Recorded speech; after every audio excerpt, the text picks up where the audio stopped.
Hi everyone, Dr. J here, and in this video we're going to talk about the terminology that's related to making decisions under uncertainty. So all uncertainty modeling has a context, and we've talked about that. What are we trying to accomplish? And when we're kind of structuring the problem that we want to think about, we put it in the context of the decision that we want to make and the objectives that we want to achieve. And we need some terminology to do that. So in this video, I'm just going to introduce some of this terminology and talk about how these things are related to each other. Now, obviously, fundamentally, we have the decision itself. And a decision can be defined as a conscious, irrevocable allocation of resources to achieve desired objectives. So it's conscious, it's irrevocable. You can't, once you've paid out your money or whatever you're paying out, you can't get that back. And there's resources involved. If there's no stakes involved, it's not really a decision. It's just a game. And then you want to achieve desired objectives. So every decision that you make, it's with some goal in mind. And what is that goal? So there are some specific words here that we want to define a little bit more carefully. So I've kind of written up some words on the board that is helping us walk through the different parts of making a decision. And I've tried to group these words into similar kind of areas. So we have our decision that we need to make, which is based on some problem or some scenario that we're in. And associated with that decision, we have some kind of big picture goals or objectives and values that we'll define in just a second. Then for this problem scenario, we might have several options or choices that we make. And there might be some information we want to gather. There might be uncertainty associated with that information. And so we have to make a decision. With the different options, there might be various results that arise from making those decisions. And so we need to look at the outcomes, the possible outcomes of each one of our choices, and then think about what are the outcomes, what are the payoffs that we might get from making a particular decision, and how do we measure that? We use what's called attributes. So let's walk through this in a little bit more detail.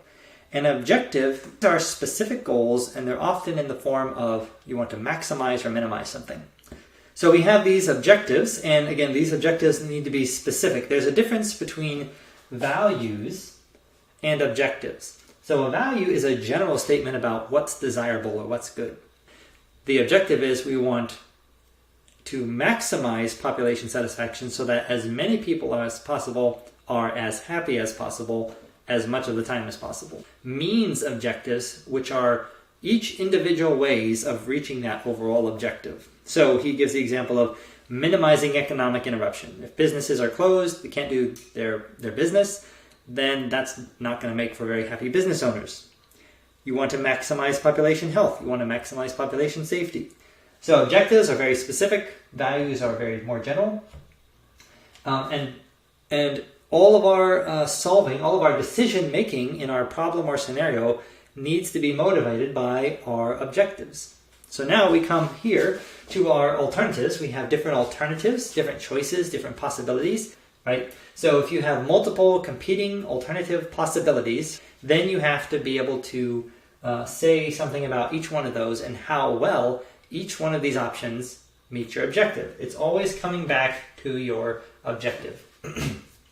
So for each option, you might have some information or data sources, essentially, data sets that you might use to try to look at each option. And there might be some uncertainty associated with those data sets and information. So you might not have perfect information about even what each option is, or, and especially important, what are the results or the outcomes of each option. And so in this last column here, we have outcomes. Those can be known or unknown. So this is, again, where modeling uncertainty comes into play. You may not know what the outcome is of a particular decision. What are the ways that we're going to measure how well each one of those outcomes meets or does not meet our objective, right? And the way that we talk about this is an attribute. So we have an attribute which allows us to kind of put on a scale, as Cares does in the book, how well these results are able to meet our objectives, right? And so certain options might meet our objectives better, and those are the options that we're going to want to end up picking.